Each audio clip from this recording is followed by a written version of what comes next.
Yes,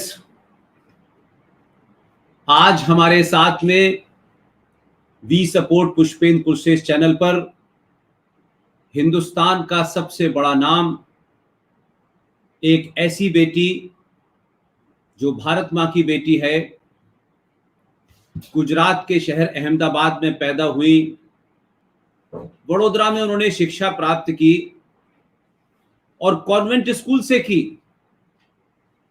और इस सब के बावजूद भी घर का वातावरण, माता पिता, सनातन धर्म की शिक्षा के कारण वो कॉन्वेंट में पढ़ने के बावजूद भी अपनी जड़ों से जुड़ी रही।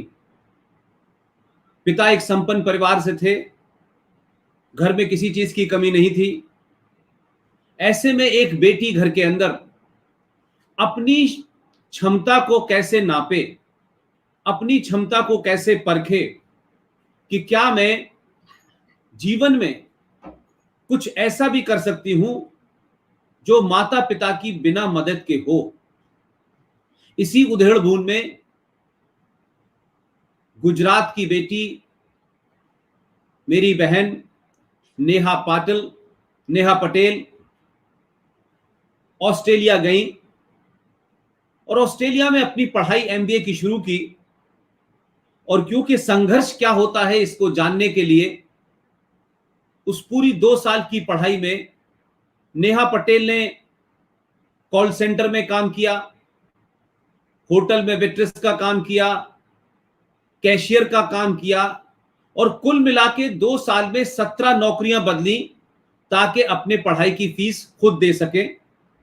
ये खुददारी उन्हें अपने परिवार से मिली और आखिर में ऑस्ट्रेलिया के खूबसूरत मैदान, पहाड़ी, वहां का प्राकृतिक सौंदर्य, उन सब को छोड़ करके एक दिन उनके मन में यह आया कि क्या मैं ऑस्ट्रेलिया में रहूं या भारत जाऊं। क्योंकि वो बचपन से जानवरों को लेके, खासतौर से गाय को, डॉग्स को लेकर के बहुत ज्यादा संवेदनशील रही हैं और उनको लगता था कि जब वो उनकी तरफ देखती हैं तो चाहे वो गाय हो या दूसरे जानवर हो, जब वो डिस्ट्रेस में होते हैं तो शायद उनकी आंखों से जो पानी निकलता है या आंसू निकलते हैं वो एक मदद मांगने वाली, उसके अंदर एक किस्म की भाव होता है। इसी उधेड़ बुन में नेहा पटेल ने ऑस्ट्रेलिया को छोड़ा और भारत को चुना। वो भारत आ गई और भारत में आने के बाद सब कुछ, एक बेहतरीन कैरियर, एक संपन्न परिवार, जीवन में बहुत सारे दूसरे काम करने का जहां खुला मौका हो, ऐसे में नेहा पटेल ने ये गोरक्षा का काम क्यों चुना। और आज मैं मानता हूं कि भारत में अगर कोई ये कहे कि गायों की दोस्त और गो हत्यारों की दुश्मन नेहा पटेल से मैंने अनुरोध किया कि वो आप हमारे साथ आएं। लाखों लोग जो उनको सुनना चाहते हैं, देखना चाहते हैं कि गो रक्षा कैसे की जाती है, उसके लिए क्या, किस किस्म की जील होनी चाहिए, क्या लगन होनी चाहिए, सरकारें मदद करें न करें, व्यवस्था आपकी मदद करे न करे, नेहा पटेल ने गो रक्षा के अंदर एक ऐसा नाम अपना स्थापित किया है जिसे किसी भी कसौटी पर उसके अंदर कहीं कोई ऐसी कमजोरी नजर नहीं आती जो अक्सर हम दूसरी जगह देखते हैं। बड़े बड़े कसाईयों से, बड़े बड़े तस्करों से, व्यवस्था से नेहा पटेल अकेली भिड़ी और इस सब के अंदर नेहा पटेल ने कभी अपने परिवार से कोई मदद नहीं ली। जहां तक तस्करों का पीछा करने के लिए जब गाड़ियों की जरूरत पड़ी तो उनको कैसे लोन पे लिया, रात के 2 बजे हो, 4 बजे हो, उनको ये खबरें कहां से मिलती हैं, कैसे मिलती हैं, और एक महिला होकर के लगातार पिछले 7-8 सालों से वो ये काम कर रही हैं। इसके साथ साथ वो आदिवासियों के बीच में जहां मिशनरीज लोग अपने एजेंडे के तहत धर्म परिवर्तन करके उनको मजहब में ले जा रहे हैं, उनकी गरीबी, उनकी भोलेपन को इस्तेमाल करके किस तरीके से चर्चों का एक लंबा सिलसिला चल रहा है, खासतौर से डांग के इलाके में, नेहा पटेल उसमें भी बहुत बड़ा काम कर रही हैं। नेहा जी, मुझे इस बात की खुशी है कि आपने मेरे अनुरोध को माना और आप लगातार बिजी रहती हैं, उसमें से आपने समय निकाला। मैं चाहता हूं कि आपका ये सफर जहां तक मैंने बताया है, इससे आगे गो रक्षा का सफर वो क्या क्या है, क्या क्या चैलेंजेस हैं, कैसे कैसे आपको मरहले पार करने, व्यवस्था का सपोर्ट नहीं, सत्ता का सपोर्ट नहीं, जान का खतरा। तो इसमें हम अगर 3-4 भागों में बांट लें आपकी पूरी इस जर्नी को, कि एक तो ये गोरक्षा है क्या, सच मानो में गोरक्षा का मतलब क्या है, एक। दूसरा, मैं मानता हूं कि गोरक्षा करने वालों को क्या क्या करना चाहिए, किस तरह से करना चाहिए, इसकी लीगल लड़ाई कैसे लड़ें, और इसका जो सामने पुलिस से झगड़ा होता है वो कैसे लड़ें, कोर्ट में कैसे लड़ें, और आखिर में कुल मिलाकर के कहां कहां गोहत्याएं हो रही हैं, कहां कहां उनकी तस्करी हो रही है, उसका जो नेटवर्क आपने बनाया है, उसमें कुछ चीजें जरूरी हैं कि आप सार्वजनिक नहीं कर सकती क्योंकि वो आपके इंफॉर्मेशन देने वाले लोग हैं। लेकिन इस पूरे सफर को जो आपने 7 साल पहले शुरू किया और आज जहां आप बैठी हैं, इसमें क्या क्या तकलीफें, क्या क्या ऐसी चीजें और क्या क्या ऐसे पड़ाव आए जहां आपको लगा कि मैं बहुत मुसीबत में हूं, छोड़ देना चाहिए, या कभी मन ने यह कहा नहीं नहीं मैं दोबारा उतनी ताकत से करूं। दुनिया देश आपको सुनना चाहती है, ये प्लेटफॉर्म अब आपके लिए। धन्यवाद पुष्पेंद्र जी आपका। और हमारे सारे जो हमें देख रहे हैं, हमें सुन रहे हैं, और समय दिया हमें हमें हमारी बात सुनने का, हमारी जो तकलीफ है, चैलेंजेस हैं, और कैसे इतने सारे गौवंश को बचाया। अब जो शुरुआत आपने मेरी जो इंट्रोडक्शन की कि मैं गोल्ड कोस्ट से मैंने एमबीए किया हुआ है, ऑस्ट्रेलिया से। मैं बचपन से बहुत सेंसिटिव रही थी कि कोई भी, मुझे तब पता नहीं था कि इसको जीव दया कहते हैं। जब मैं छोटी थी तब, मैंने वाज अ टॉडलर, तब मुझे पता नहीं था कि जीव दया कहते हैं। But I could understand the feelings animals की। अब जैसे फिर मैं स्ट्रगल करने गई, ऑस्ट्रेलिया गई, और मैंने फीस भरी, एमबीए किया, फिर मैं वापस आई। और मैंने देखा कि एनिमल्स मेरे आजू बाजू है, वो इंजर्ड हो रहे हैं, सिक हो रहे हैं, पर उनको कोई फर्स्ट एड देने वाला नहीं है। तो एनजीओ को बुलाती थी, कोई फायदा नहीं था। तो खुद उठा के लेके जाती थी, अपनी कार में लेके जाती थी, चाहे वो बछड़ा हो, कुत्ता हो, बंदर हो। और ऐसे करके मैं वेटरनरी हॉस्पिटल्स में लेके जाती थी, डॉक्टर्स को दिखती थी, और फिर मैं खुद ही ट्रीटमेंट सीख गई। और इस तरह से मैं ऑन रोड, हाई जहाँ पे भी दिख जाते थे, मैं इंजेक्शन देती थी, बॉटल आईवी चढ़ा देती थी, सब कुछ कर लेती थी, और फिर शेल्टर में छोड़ देती थी। फिर लोग इस तरह से मुझे जानने लगे, हम मेरा नंबर लेने लगे, इस तरह से मेरा नाम स्प्रेड हो गया। इन्हीं कोई एक लेडी है जो ये काम करती है जीव दया का। अब ये रहा मेरा इंजर्ड और सिक एनिमल्स हैं, और ये मैं 13 साल से कर रही हूँ एक्चुअली। और मुझे नहीं पता था कि ये जो 13 साल जो है, ये इतना बड़ा मेरा एक अभियान बन जाएगा, एक मिशन हो जाएगा। और अभी फिर ये पार्ट रहा कि अभी ये है कि इस सिचुएशन में हूँ कि अभी कोई भी एनिमल इंजर्ड या सिक हो, उसको हम तुरंत रेस्क्यू कर लेते हैं, उसको दोबारा नहीं छोड़ते। चाहे वो गाय हो, तुरंत मुझे फोन आ जाता है, 1962 हो, पुलिस डिपार्टमेंट हो, फायर ब्रिगेड हो, कोई भी हो, हमें तुरंत फोन आ जाए तो हम तुरंत रेस्क्यू करते हैं, विदाउट एनी डिस्टेंस के। कितना लॉन्ग डिस्टेंस है, कभी 250 किलोमीटर, 300, तुरंत जाते। पहले मैं जाती थी, अब वॉलेंटियर्स जाते हैं, अब उन्होंने वो जिम्मा उठा लिया है। अब रहा कत्ल खाने का, जो जाते हैं स्लॉटर में जाते हैं, वो मैंने शुरुआत की। मैं मेरे कजिन की शादी, एंगेजमेंट थी, और मैं अहमदाबाद आ रही थी रात को, मैंने ट्रक देखा, कुछ भैंसे थी, और मैंने उसको खड़ी रखी। मैंने पेपर्स में पढ़ा था कि ऐसे गौ रक्षा करते हैं, ऐसे ट्रक्स जाती हैं, तो मैंने खुद ही खड़ी कर दिया, और मैंने खुद ही एफआईआर कर दिया। और तब से मेरा शुरू हुआ, that I did by myself, no one taught me actually. फिर इस तरह से शुरू किया, और प्रेस में नाम आया। मैं डर गई पहली बात तो कि अरे प्रेस में नाम आ गया, मेरा एड्रेस भी आ गया। तो पहले फिर मैंने कुछ पूछा, तो बोलते नहीं, ये सार्वजनिक होती है एफआईआर, इसलिए आपका नाम आना जायज है। मैं ठीक है चलो। फिर ऐसे ऐसे करते लोग मुझे ढूंढते गए कि अरे आप तो स्लॉटर से बचाते हो ना, हमारे वहां भी गाय कट रही है, आप आ जाओ। तो ऐसे करके मैं स्लॉटर में से एनिमल्स को बचाने लगी, रेड करना, ट्रक्स को पकड़ना। और हमारे बड़ौदा में हो रहा था ये चीज, और सिटी के बीचों बीच गाय कट रही थी। हमारे वहाँ एक एरिया है, बहुत सारे 2-3 एरिया हैं।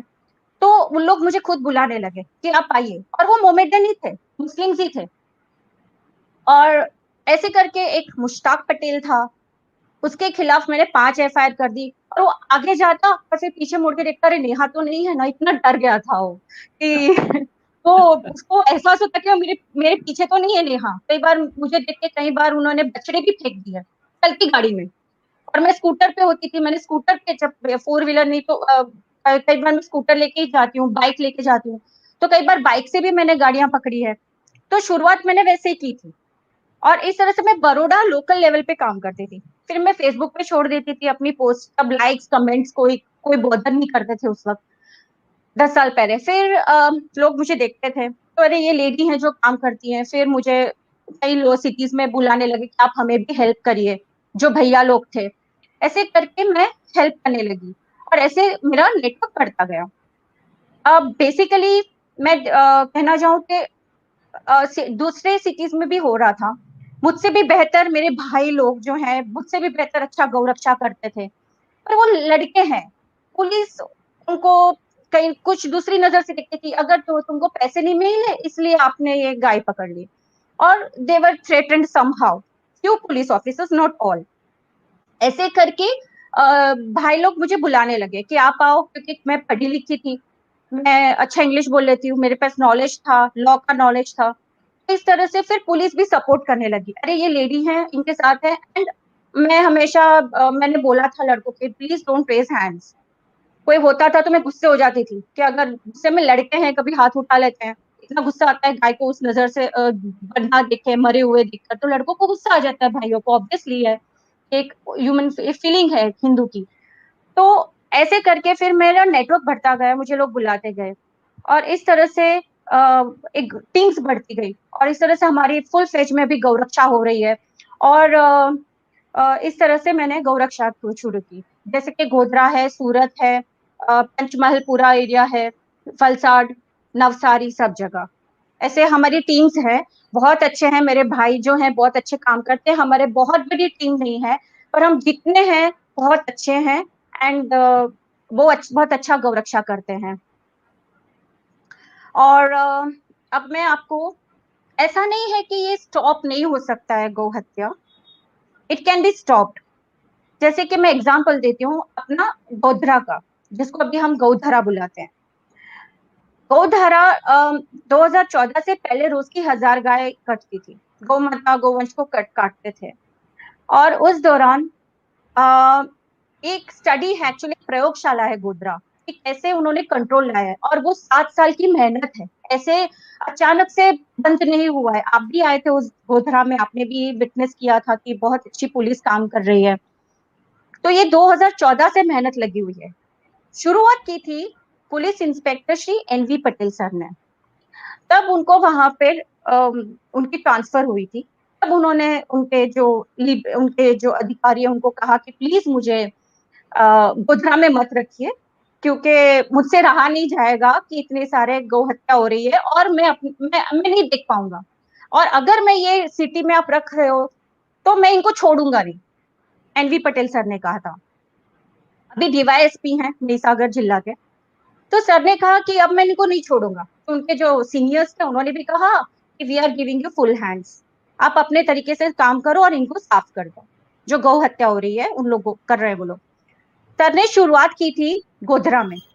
और उन्होंने कुछ नहीं, वहां पे जिस एरिया में जाने से डरती थी पुलिस, उस एरिया में जो मुस्लिम डोमिनेटेड एरिया था, उसमें जाने से डरती थी, वहां से सर खुद शुरुआत की, एक 4 बछड़ों से खुद लेकर आए। तब लोगों को पता चला, वहां पे खौफ बैठ गया, अरे ये अधिकारी इतने ऐसे जांबाज है और इतने ऐसे लेकर आए। That was the first incident. ऐसे करके उन्होंने अपना एक नेटवर्क खड़ा किया। उसमें कुछ अच्छे मुसलमान भी थे जो चाहते थे कि ये गौ हत्या बंद हो। ये सबको शॉकिंग लगेगा, पर ये सही है क्या? उतना ही उनका हाथ है अच्छे मुसलमान का, जो चाहते थे कि गौ हत्या ना हो।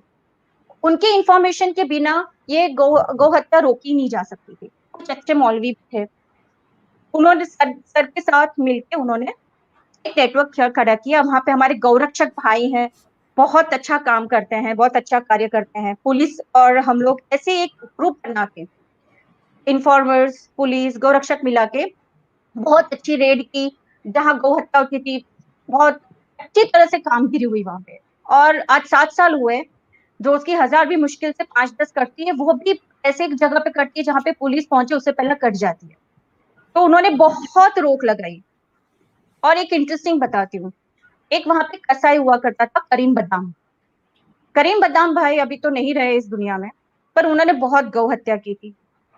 अब पुलिस जाती तो कुछ मिलता ही नहीं, क्योंकि जो गौ हत्या होती है वो कहीं गटर के पास होती है, नाले पास होती है, नदी के पास होती है। तो जब पुलिस आती है उससे पहले तो साफ हो जाता है, आपको दिखता ही नहीं है कि वहां पे गौ हत्या हुई थी। पर हमें पता था, क्योंकि वो सारा गौमांस पूरा महाराष्ट्र जाता था, ट्रक भर भर के जाती थी। रोज की 2-3 ट्रक भरी जाती थी गौमांस की, इतना जाता था। फिर सर ने डीवाईएसपी तब वीके नाई सर थे, फिर वीके नाई सर ज्वाइन हो गए इस मुहिम में। वीके नाई सर और पीआई एनवी पटेल सर ने मिलकर इन्होंने इनको समझाया, करीम बदान को, उनको हृदय परिवर्तन किया कि आप इसको छोड़ दो। और जो बहुत गौ हत्या करते थे वो इन्होंने छोड़ दिया और उन्होंने दूसरा बिजनेस शुरू किया, स्क्रैप का। तो ये ग्रेट एग्जाम्पल है कि कैसे एक पुलिस ऑफिसर्स भी अपना इतना अच्छा दायित्व निभाते, एक मिशन लेकर बैठे थे कि हमको गोधरा में गौ हत्या बंद करवाना है। और अभी फिर सर का एक्सीडेंट हुआ, कसाई लोग वापस थोड़े सक्रिय हो गए, पटेल सर से वो हुआ था। फिर हमने मिलके जितनी गौमांस की ट्रक जाती थी सब पकड़ ली। कोई बिलीव नहीं करेगा, मैं अकेली हुआ करती थी उस वक्त, और मेरे इन्फॉर्मर। कोई शायद ट्रस्ट ना करे, पर मैं ये ट्रस्ट करती थी, क्योंकि हम जितना उनसे दूर भागेंगे हम अपनी माँ को नहीं बचा पाएंगे, ये भी आपको हकीकत है। We have to be practical sometimes. तो I took help from them. और वो हुआ करते थे, दूर से बता देते, नेहा बहन इसमें गौ मास है। मैं ठीक है चलो, उसका पीछा करती थी और मैं टोल टैक्स होता था वहां पे पकड़ ली थी। ऐसे करके मैंने सारी पुलिस स्टेशन है, जो जो हाईवे की पुलिस स्टेशन वो मुझे सब जानते हैं, करजन है, बनगामा है, वो सब सारी पुलिस स्टेशन में गौ मास की ट्रक भरवा दी थी। उनको एकदम फाइनेंशियली उनको मैंने तोड़ दिया था पूरा, कि अगर मैं गाय नहीं बचा सकती तो मैं तुम्हें खाने भी नहीं दूंगी। तो ये चीज हुआ था। और उनको गाय खरीदने के पैसे नहीं थे अभी। आप सोच सकते हो, अगर हम फाइनेंशियली उनको तोड़ेंगे नहीं, हम गौ मास नहीं, हम सब लोग पूछते रहे गाय मर गई अभी पकड़ने से क्या मतलब। नहीं, हम जितनी जीवित गाय को बचाने के लिए हम अपना जान लगा देते हैं, उतना ही हम गौ मास लगा देते हैं, जिससे उनको फाइनेंशियल लॉस हो, उनके व्हीकल्स जब्त हो, वो पकड़े जाए और सरकार को पता चले कि गौ हत्या हो रही है। अगर हम गौ मास की गाड़ियां जाने देंगे तो अरे जाएंगी फिर तो अपने से, कोई पकड़ने वाला नहीं है। और ये गौ हत्या होती है तो आप बोलते हो, कई लोग मुझ पर क्वेश्चन कर रहे थे फेसबुक पे कि आपको गौ मास इतनी पकड़ते हैं, तो गाय जब जीवित होती है आपको उसकी इन्फॉर्मेशन नहीं मिलती, आप सब ढोंगी हो। तो मैंने बोला कि जो आपको पता क्या है, जब हम जान हथेली पर देखकर ये गौ मास की गाड़ियां पकड़ते, it is not easy for us. वो गौ हत्या होती है गौचर में होती है, जहाँ पे हजारों एकड़ होता है, जंगल में होता है, नदी किनारे होता है, घर में एक अलग सा कॉर्नर में घर होता है वहां पे। हमें वो इंफॉर्मेशन नहीं मिलती, हमें वो जगह कहाँ कहाँ ढूंढे हम इतने बड़े जंगल में। पर जो गाड़ियां निकलती हैं वो हमें इंफॉर्मेशन मिलती है कि गौ मास की गाड़ियां निकलती हैं। और गौ मास गाड़ियां निकलती है ऐसे नहीं तस्करे निकलते हैं, उनकी बहुत ज्यादा पायलटिंग होती है। कितनी गाड़ियां उनकी पायलटिंग होती है कि देखिए पुलिस रोड पे है इतनी, सबसे बड़ा डर हमारा रहता है गौरक्षकों का। वो हमारे हम लोग को देख लेते कि 2-3 घंटे पहले उनकी पायलटिंग शुरू हो जाती है कि लोग है कि नहीं, वो भी सुन रहे होंगे ये तो मेरी बात, वो ये भी सुन रहे होंगे। हाँ, तो वो हम जानते हैं कि तुम्हारी पायलटिंग की गाड़ियां कौन सी होती है। ये फिर हम उनका पीछा करते हैं। हमारे लिए आसान नहीं होता है, करीबन हमारे 24 घंटे लग जाते हैं इनको पकड़ने में। और कई लोग तो ड्राइवर जो होते हैं बोलते हैं आप पकड़े नहीं ड्राइवर को, ऐसे कैसे छूट गया, इतने सारे गौरक्षक है तो आपने उनको भगा दिया। अरे वो इतने पागल हो जाते कि हम उन तक पहुंचे उससे पहले तो उन लोग नदी में कूद जाते हैं, तालाब में कूद जाते हैं बचने के लिए हमसे। और क्योंकि नया कायदा आया है, नया कानून बना है गुजरात सरकार का, तो उसमें तो हाथ आती नहीं। और ये सब तस्करी होती है सुबह होती है, 3 से 5, 3 से 6 में होती है सुबह।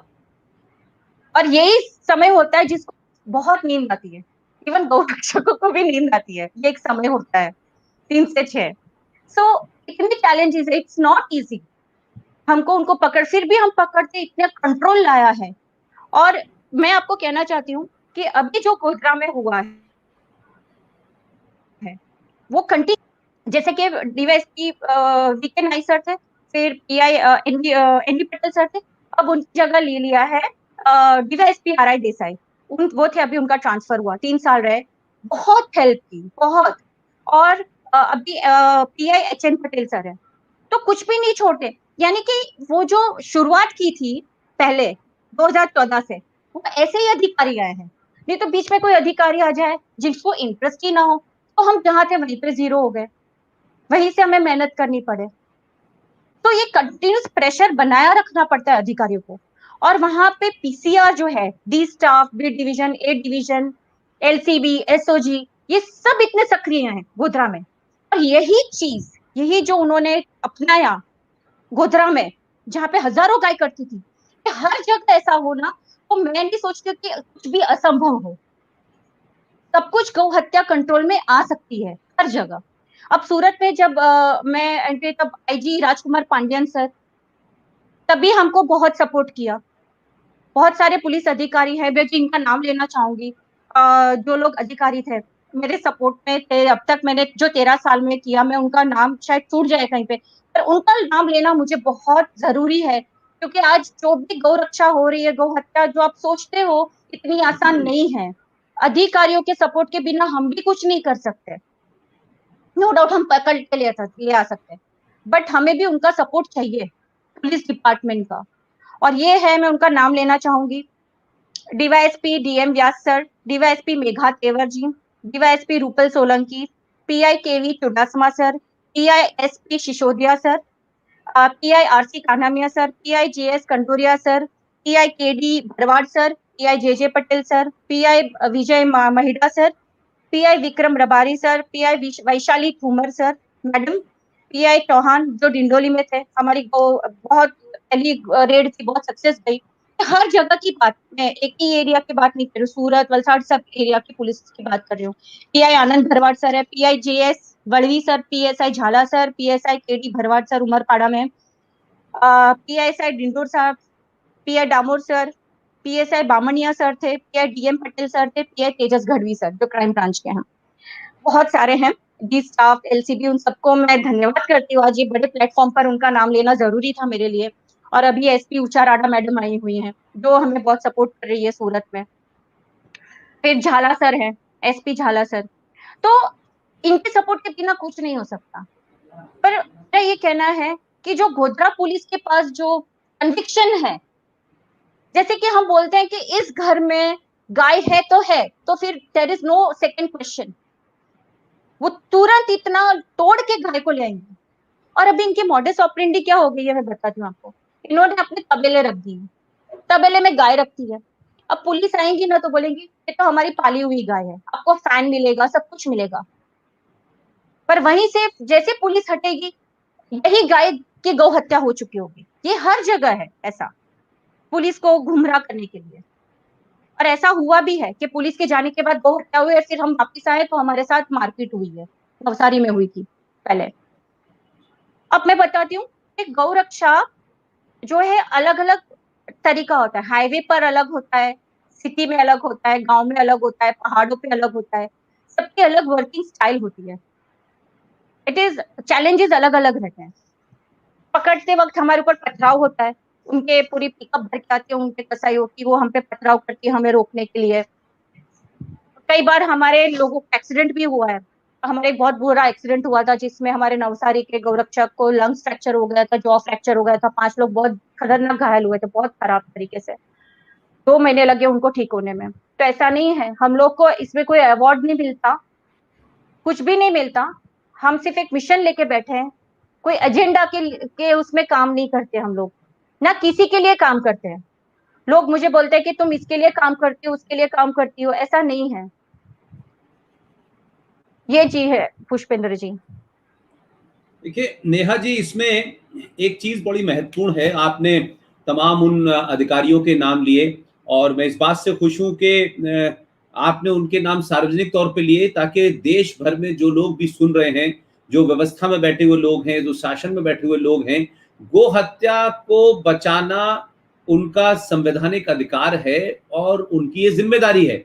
लिहाजा मैं ये कहूंगा कि वो लोग भी उन तमाम अफसरों से प्रेरणा लें जो उस ड्यूटी को पूरा कर रहे हैं। ये कोई, एक तो गोहत्या को लेकर के कुछ इस तरीके का नोशन बन गया कि गोहत्या को बचाने वाले लोग, कुछ हिंदू मुस्लिम का मामला है, कुछ हिंदू से रिलेटेड है। भाई गाय की जो वैल्यू है उसको उसको साइंटिफिकली लोगों ने कम पढ़ा और उसको एक भावनात्मक तौर पे ज्यादा जोड़ दिया गया। लेकिन मैं पूछना चाहता हूं कि देखिए, एक तो हमारे यहाँ जो गोरक्षक हैं उसमें ज्यादातर पुरुष ज्यादातर हैं लोग, और मैं समझता हूं कि जहां तक मैं पिछले 25 साल से मीडिया में रहा, फिर 5-6 साल से 4 साल करीब मुझे हो गए इस पब्लिक स्पीकिंग में, मैंने कहीं किसी महिला को कोई गोरक्षा करते नहीं देखा।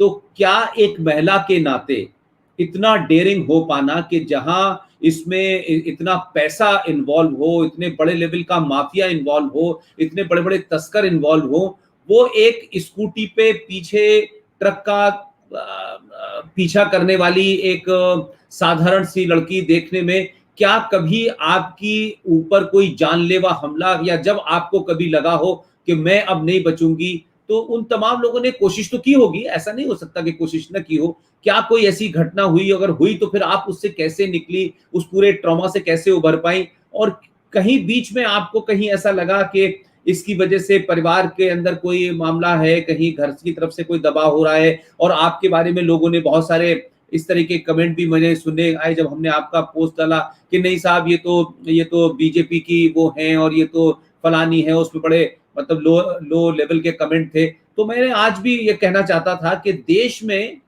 जब भी कोई ऐसा काम जो एक साधारण व्यक्ति या एक मान लें कि जिसके पास कोई काम नहीं है वो ये करे, तो उस पे आप सवाल उठा सकते हैं। लेकिन जिन लोगों ने अपना एक बेहतरीन कैरियर छोड़ा हो, एक संपन्न परिवार में पैदा हुए हो, और एक ऐसा काम जिसे करने में लोग बहुत ये नहीं समझते कि ये कोई बड़ा ग्लैमरस काम है, लोग समझते हैं ये कुछ बेरोजगारों का काम है, कुछ फालतू टाइप का काम है।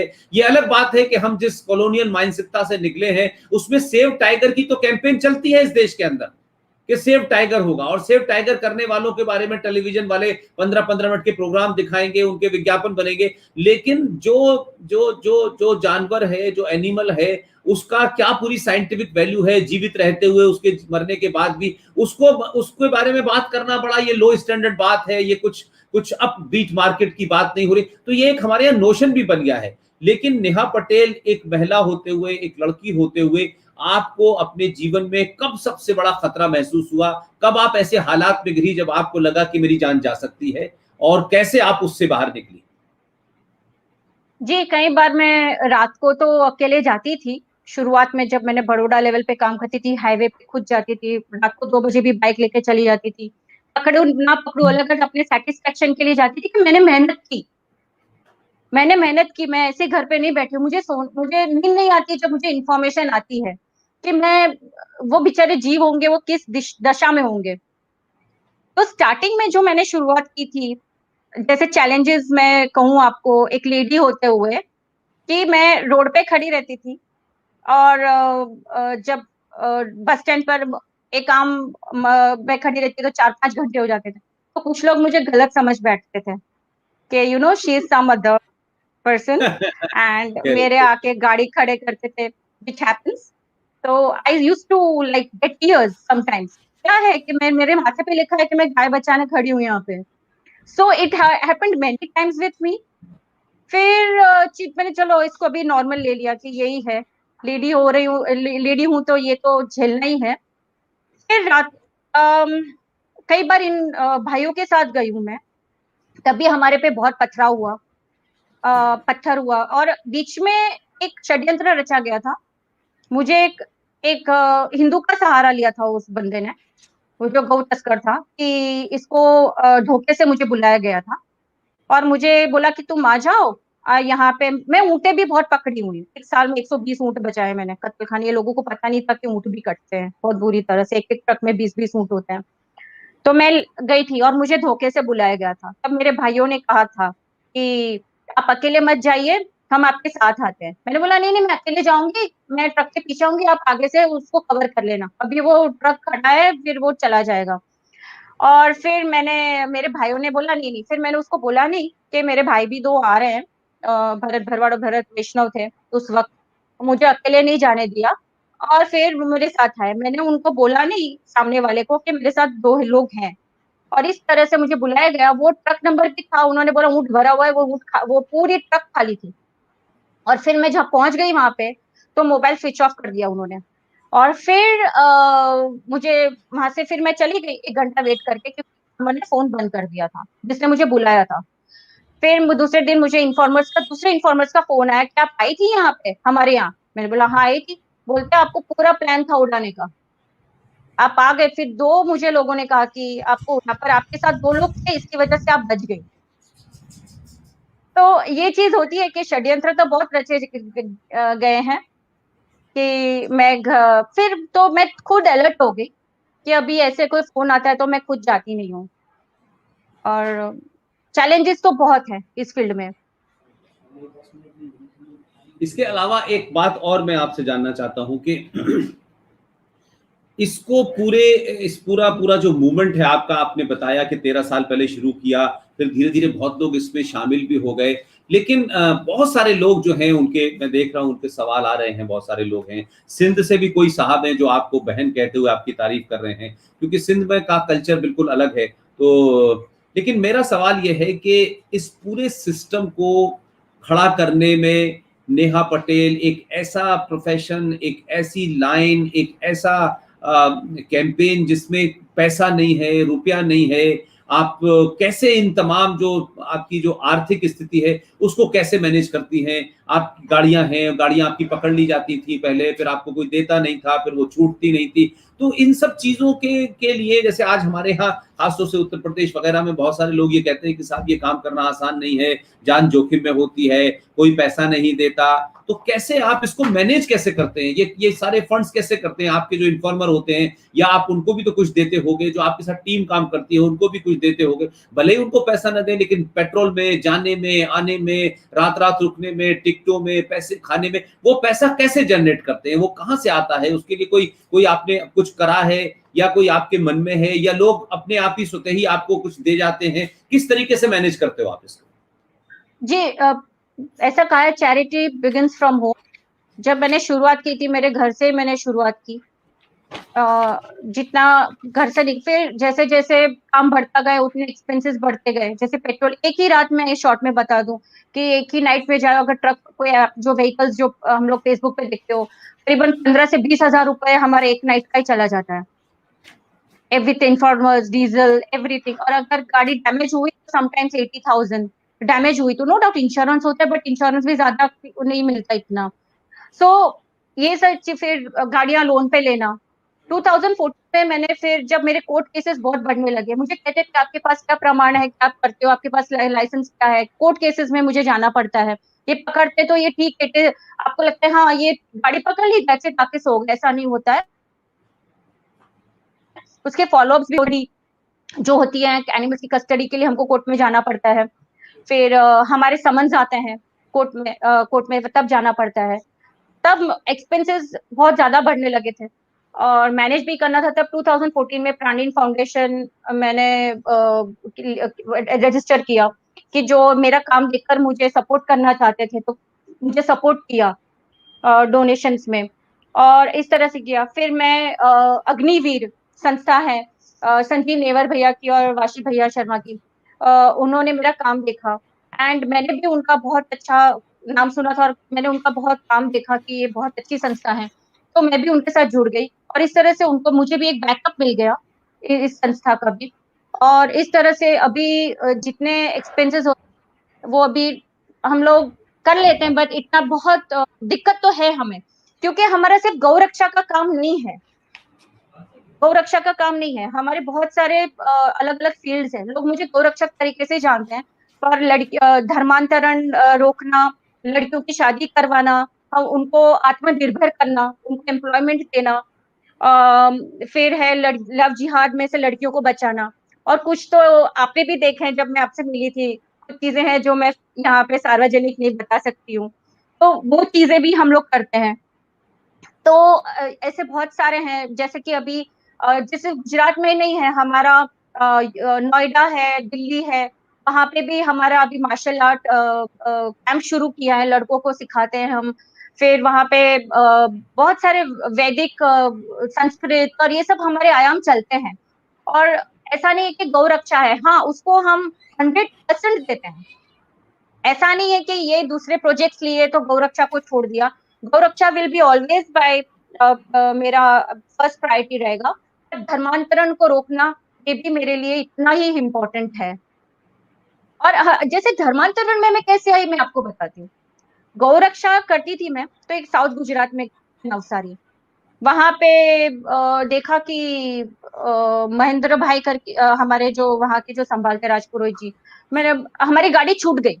हमारे सूरत के भी थे, चिराग पुजारी, नवसारी के नरेश भाई, सुरेश भाई सब थे।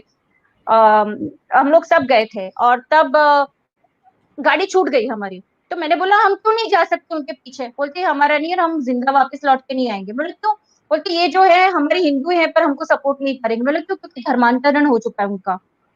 मैंने बोला क्यों, बोलते बहुत गरीबी है इनमें। मैंने बोला कैसे, बोलते इनमें अभी भी पार्ले जी शादी होती है, बिस्किट शादी होती है, पेप्सी शादी होती है। यानी कि आप पार्ले जी दे दिया, लड़की आप ले आए, उनमें शादी करने के पैसे ही नहीं है। तब मैंने देखा कि इन लोग के पास पैसे नहीं है, इसलिए इनका धर्मांतरण हो चुका है। तब हमने समूह लग्न शुरू किया। 2019 में हमने 40 बेटियों की शादी करवाई। और उसमें हमने कन्यादान भी दिया, बहुत अच्छा, पूरा घर उनको बसा के दिया। और फिर मैं ऐसे ही खड़ी थी तो एक बेटी आई, बोल मेरा हाथ पकड़ा, बोलती दीदी आप नहीं होती तो हमारी कभी शादी नहीं हुई होती। तो इट टच्ड मी। से इतनी बुरी हालत है हमारे हमारे हिंदू भाई बहनों की, फिर वो क्यों ना कन्वर्ट हो। जो उनको बेचारे को कोई भी सपोर्ट करेगा, कोई भी हेल्प करेगा, वो हो जाएगा, बीमारी में हो जाएगा। हम उन तक पहुंचे ही नहीं है अभी तक। ये हमारे हिंदू समाज की बहुत बड़ी नहीं पहुंच पाए हम लोग। हमारे पास इतना पैसा है, सिटी वालों के पास कुछ समय निकाले उनके लिए, ट्राइबल्स के लिए, तो वो कन्वर्ट क्यों होंगे। और कहीं तो थे जो जो थे वो बच्चे के साथ बैठे थे शादी में, कुछ 60-70 ईयर्स के लोग थे। उनमें ये बिलीफ है कि आपकी अगर वो हल्दी रस्म ना हुआ हो, शादी नहीं हुई और हल्दी रस्म ना हुआ हो, और अगर डेथ हो गई हो तो उस वक्त आपकी हल्दी रस्म होती है उनकी, जिससे उनको मोक्ष मिल सके। ओ, तो इसलिए वो 60-70 ईयर्स ओल्ड भी वो कपल बैठा था शादी में। इसलिए इस बार हमारा कोरोना की वजह से रह गया, हमारे 180 कपल्स की हम शादी करवाने वाले थे। पर ये कोरोना की वजह से रुक गया हमारा ये मिशन। पर हमने ये शुरू किया है। फिर मैंने बोला हमको गाय बचानी हो तो हमें इनको वापस लाना होगा, क्योंकि हम पहाड़ों पे नहीं जा सकते। मेरे पास इंफॉर्मेशन है पर हम नहीं जा सकते वहां तक, राइट, वी कांट गो। तो ये लोग होंगे जो पहाड़ों पर बचाएंगे, क्योंकि यही सच सही में हिंदू है। इनको वापस लाना जरूरी है हमको। और फिर इस तरह से हमने मिशन शुरू किया। सैटरडे उनको भजन करना है, उनको हनुमान जी के शेड बना के, हनुमान जी की मूर्ति स्थापित की और शेड बना के दिए हमने। और भजन करना है उनको एवरी सैटरडे मिलकर। ये गांव गांव शुरू किया है हमने डांग जिला में, और हमें सफलता भी मिली है। पहले चर्च को पैसे, अभी तो पैसे देते आप आओ हमारे यहाँ आओ, ऐसे हो गया अभी। बहुत सारे हिंदू वापस आ रहे हैं हमारे पास।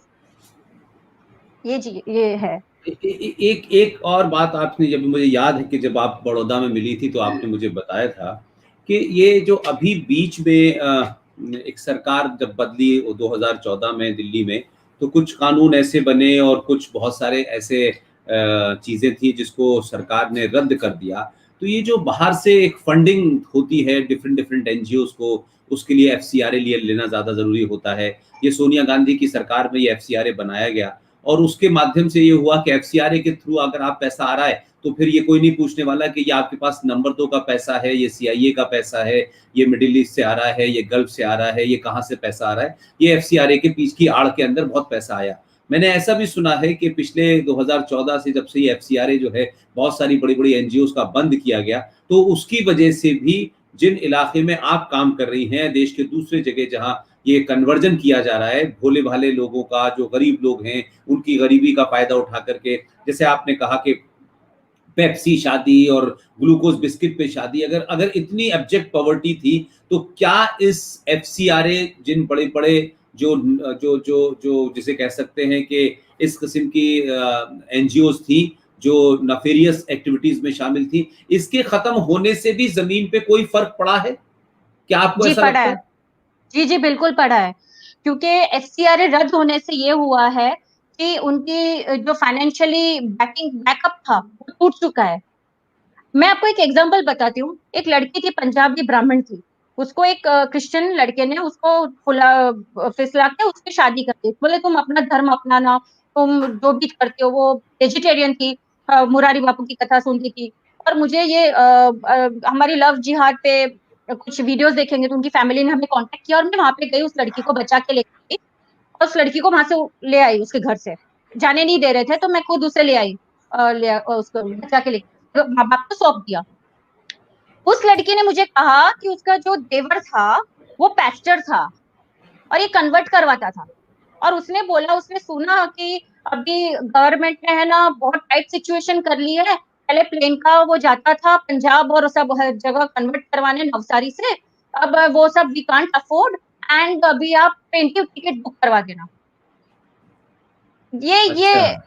हाँ, ये उस लड़की ने मुझे कहा कि उसने खुद अपने देवर से सुना कि वी कांट अफोर्ड, अभी गवर्नमेंट ने बहुत टाइट सिचुएशन कर ली है। यानी कि जो एफसीआर है, जो अभी मोदी सरकार ने जो किया वो बहुत सही किया।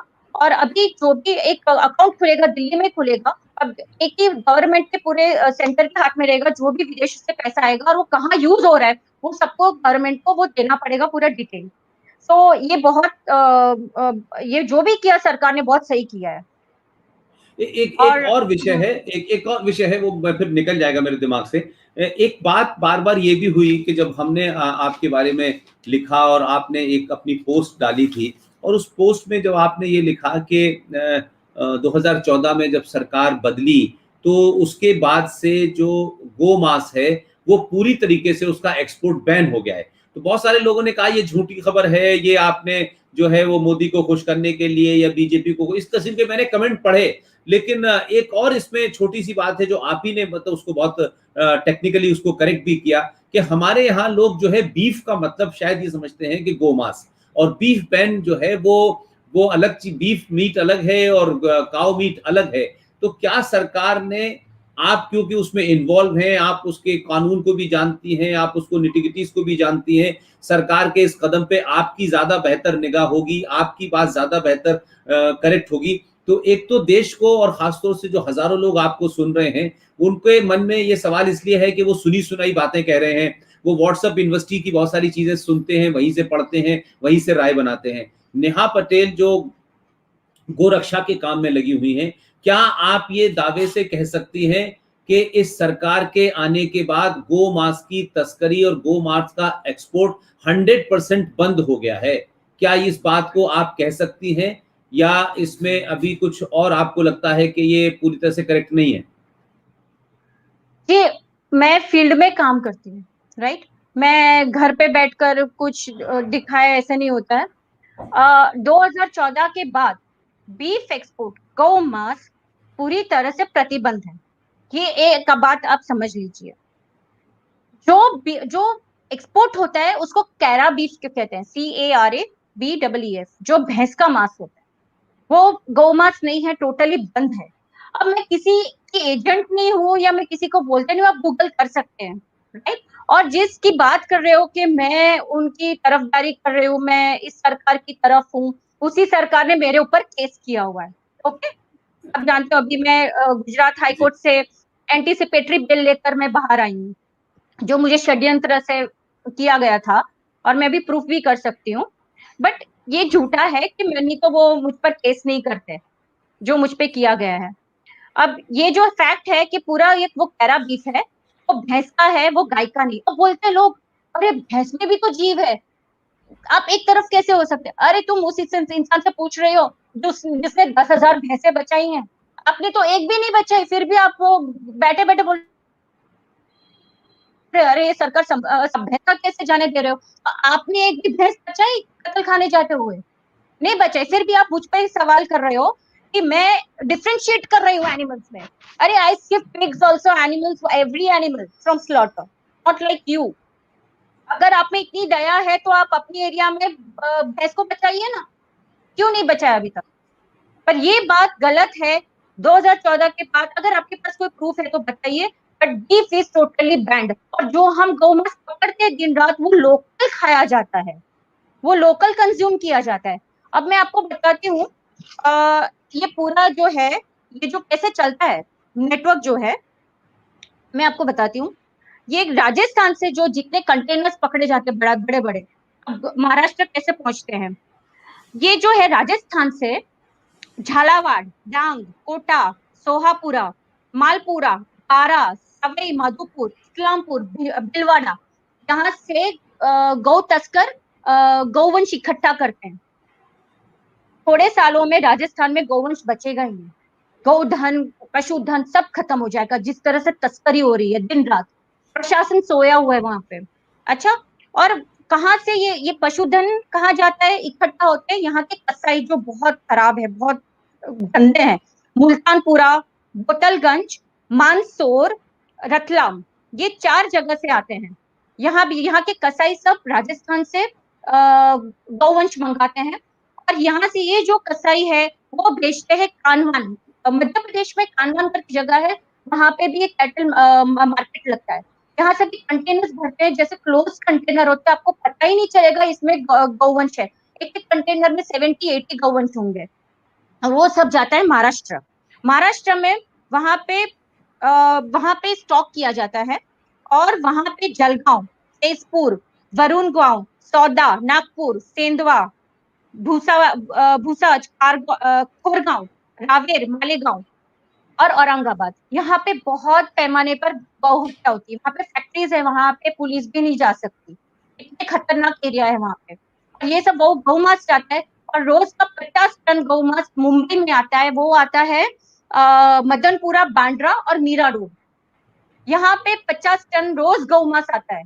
अब आप सोच, महाराष्ट्र सब जितना गौधन है राजस्थान का, सब वहां पे महाराष्ट्र में जाता है, कंटेनर भर भर के 5 स्टार होटल में वहां पे सप्लाई किया जाता है। हम सोच भी नहीं सकते इतनी गौ हत्या हो रही है। हम तो पिकअप्स पकड़ते हैं, छोटे छोटे पिकअप्स गौ मांस के पकड़ते हैं, वो सब लोकल कंज्यूम होता है, वो एक्सपोर्ट नहीं हो रहा है, एक्सपोर्ट बंद हो चुका है। तो ये चीज है। अभी राजस्थान अगर सख्त हो तो ये गौवंश बचेगा, वरना इसको बचाना बहुत मुश्किल है। बहुत अच्छी टीम्स वहां पे है जो बहुत काम करती है गौरक्षक की, छत्तीसगढ़, झारखंड, महाराष्ट्र। बहुत कम लोग, हम लोग गौरक्षक है पुष्पेंद्र जी, वो कम लोग हैं।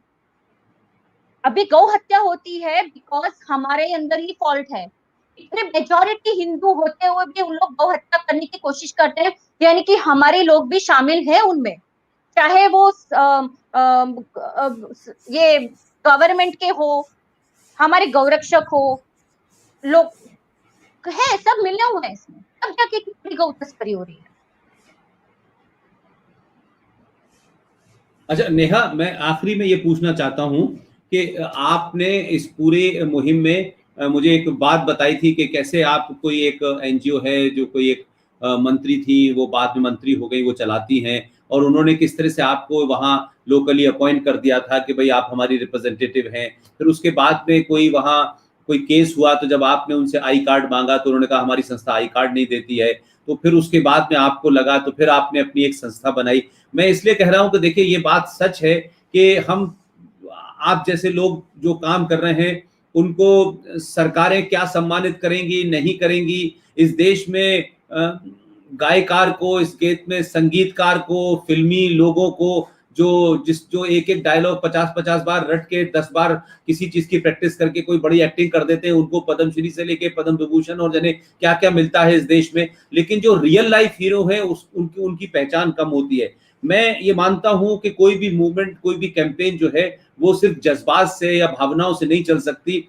आपके बहुत सारे जो आपने चीजें गिनाई कि क्या क्या होता है, एक्सीडेंट होते हैं, चोट लगती है, ये है वो है, क्या आपके मन में, या आपने कोई ऐसी अपनी एनजीओ या कोई फाउंडेशन या कोई ट्रस्ट ऐसा बनाया है जिससे इस देश में, देखिए कितने सारे लोगों ने कहा है कि हम नेहा बहन को पैसा देना चाहते हैं, हम कहाँ दें। और बहुत लोग तो इसमें ये लिख रहे हैं, शायद कुछ लोग कुछ कुछ पैसा भी भेज रहे हैं, अब वो कहाँ जा रहा है मुझे पता नहीं है। लेकिन क्या आपने कोई इस किस्म की कोई कोई कोई इंस्टीट्यूशन खड़ा किया है? और आप इस जिस तरीके से आपने बात की है, उस इंस्टीट्यूशन के बाद में इसका इसका जो एरिया है, वर्किंग एरिया, वो बढ़ेगा, बहुत सारे लोग आपसे इंस्पायर होंगे। तो सबसे बड़ी बात ये होती है कि हमारे यहाँ इस किस्म के काम करने में शुरुआती जो प्रॉब्लम आती है, लेकिन आखिर में जाकर के लोग सोचते हैं भाई अब हमारे पास नौकरी नहीं है कि हम अपनी नौकरी करें या गौ रक्षा की वो करें या हम दूसरे काम करें। तो ये एक बड़ा मायूसी सा और बड़ा निराशाजनक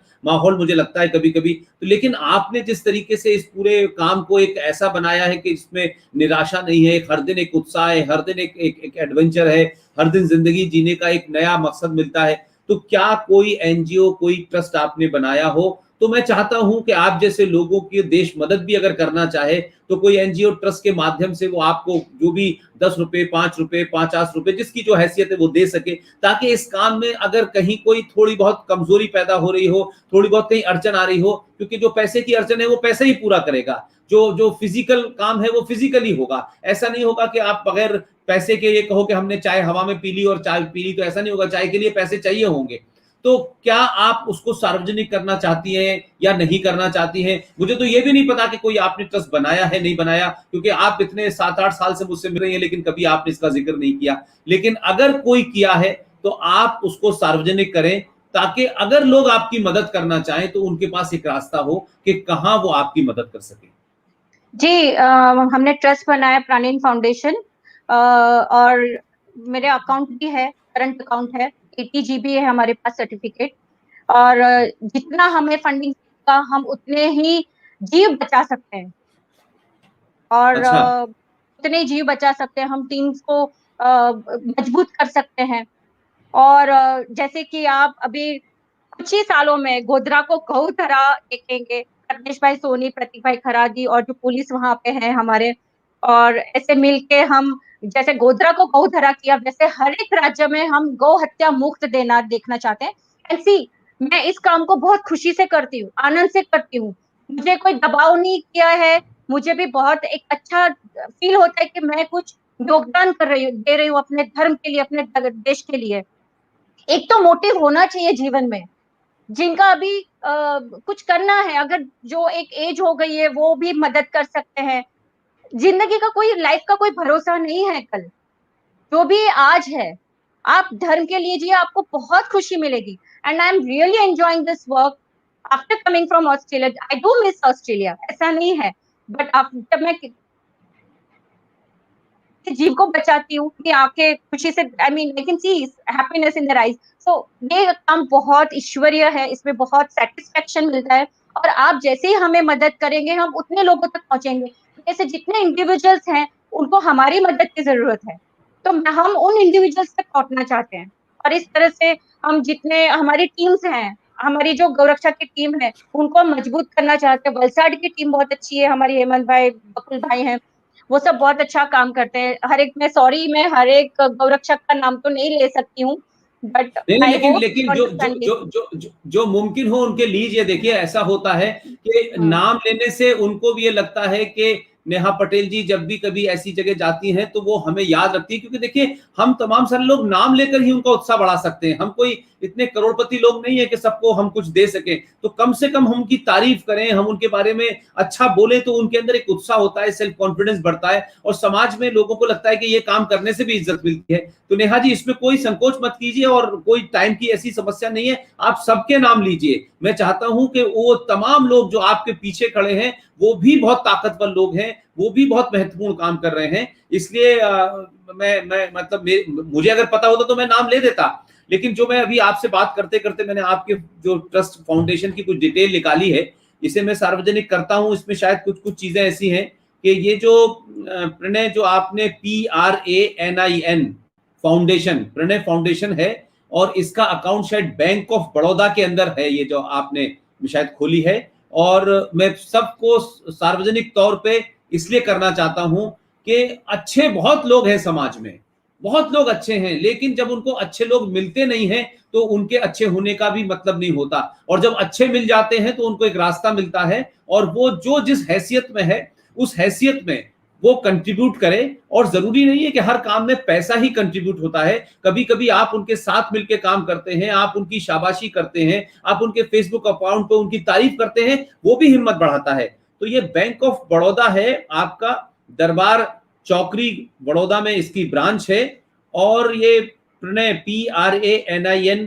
फाउंडेशन जो है, इसका अकाउंट में सार्वजनिक अगर आप कहें तो मैं कर देता हूं, क्योंकि शायद आप संकोच कर रही होंगी, लेकिन तमाम सारे लोग जो इस बात को सुन रहे हैं और जो नेहा पटेल जी के तमाम इनकारों से एक तरीके से मुतासिर हैं और उनसे बड़े जुड़ना चाहते हैं और उनकी मदद करना चाहते हैं। आप नेहा पटेल क्या करना चाहती हैं ये उन्होंने बता दिया है।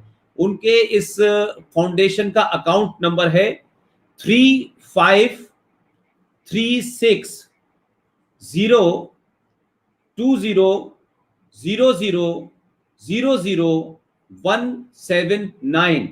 ये अकाउंट नंबर है, मैं एक बार फिर कहता हूं 3536 0000000179। और IFSC जो उनका नंबर है उसका नाम है BARB 0 दरबार DARBAR। IFSC नंबर है BARB 0 DARBAR। ये नंबर है। आप अपने अपने अपने अपने इलाकों में जो लोग भी इस काम से जुड़ना चाहते हैं, इस काम को एक तरीके से मिशन की तरह करना चाहते हैं, हजारों काम लोग कर रहे हैं, कोई पर्यावरण को बचा रहा है, कोई मोर को बचा रहा है, कोई इसको बचा रहा है, कोई उसको बचा रहा है, लेकिन गाय इन सब से अलग है। गाय का महत्व हमारे शास्त्रों में, गाय का महत्व हमारी साइंस में, गाय के को लेकर के जो हमारी आस्था से जुड़ा हुआ मामला है, आस्था के साथ साथ उस गाय का क्या महत्व है, उसके दूध का क्या महत्व है, उसके तमाम जितनी भी चीजें हैं उनको किस तरीके से साइंटिफिकली इस्तेमाल की जाती है, और दुनिया उन सब चीजों को कर रही है। इसलिए जिन लोगों ने भी आज नेहा पटेल को सुना, नेहा पटेल जी आप हमारे चैनल पर आई, आपने विस्तार से बहुत सारी बातें बताई, और जब भी आपको कभी ये लगे कि आप कुछ कहना चाहती हैं और आपको कहने की जरूरत है और उससे देश को कुछ जागृति मिलेगी, जैसे आज दो बातें आपने बड़ी साफ कर दी।